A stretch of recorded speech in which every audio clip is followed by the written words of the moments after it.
These are the 5 best exercises that have made this channel as popular as it has become and was on one of the first videos I made here. Now I'm better at editing, I'm better at cutting out the so you can learn them and practice along without all the fluff. Firstly, yawning. It's really simple, we all do it, and why not? It's really good for warming up your voice. If you can do it silently, you're opening up the soft palate, you're moving the jaw, you're creating space in some of these tubes that carry air down through your vocal folds and into where the air comes from, right? So this it's a way of like not massaging, but not stretching, but creating space within your vocal instrument. You can do it quietly, like I said, or you can even do it voiced.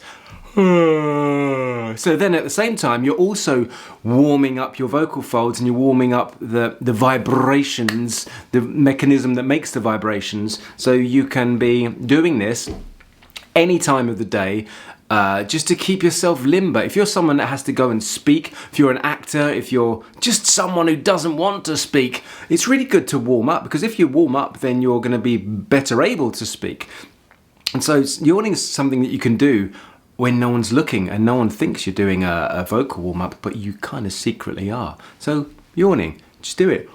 I've actually got a link to the previous video here in case you want to see the full explanation why these are important, but also in the description box below I've got a link to the exercises on the sheet so you can take them away and do them in your own time. Exercise 2 is lip trills. Fairly simple. Now I've had people say that their lips are too big or too small. I don't have any lips and yet I can still do it. What I'd suggest is in finding your way to do this is to use your fingers in the soft part of your cheeks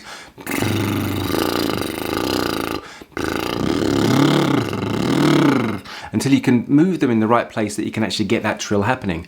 It's a kids can do it, right? What I would say here also, you can do it unvoiced, and you can do it with the voice. And simply all that is engaging your vocal folds and letting the air create the sound. So once again, you can have it just to warm up your lips, which are an articulator, or you can warm up your voice at the same time. And practice your scales, and therefore people don't know, but you're actually warming up your voice. It's really good. You can do it anywhere. People might think you're crazy though. That's why you might want to do it in your bedroom, alone, in a phone box, somewhere, in the car, where no one can see you. Next, tongue trills. This one's a bit tricky, so I made a whole video on it right here, but I'm going to do it anyway. Again, you can do it quietly, unvoiced, and you can do it voiced. You can do scales,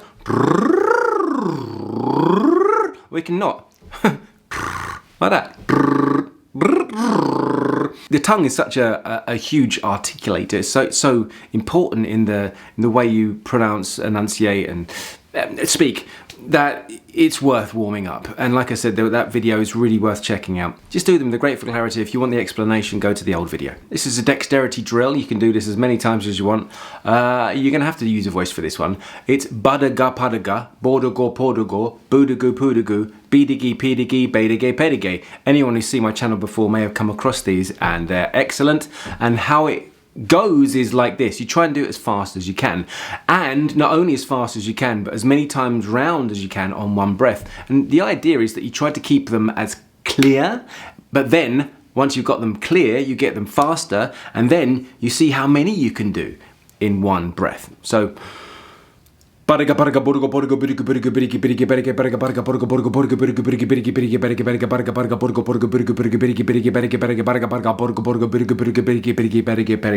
and if you find that you are struggling getting the clarity with that, you could put your little finger in your mouth and try it like that, or do it slower,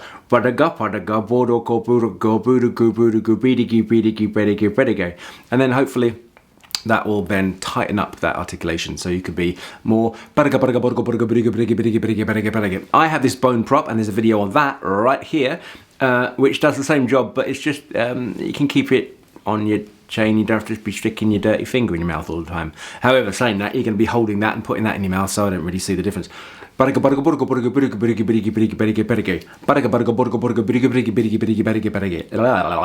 Need some practice.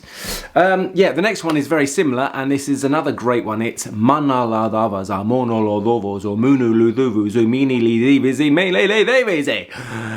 we're going to practice it first with the bone prop, or your finger, or a pencil, or something.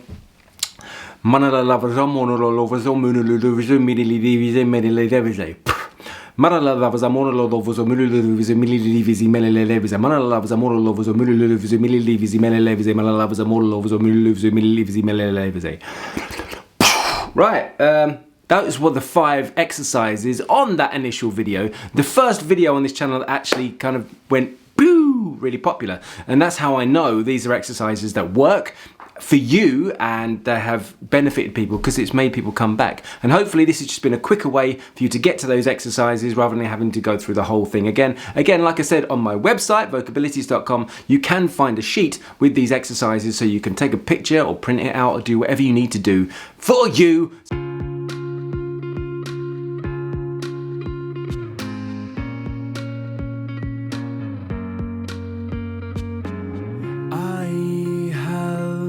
So many tales to tell, and up till now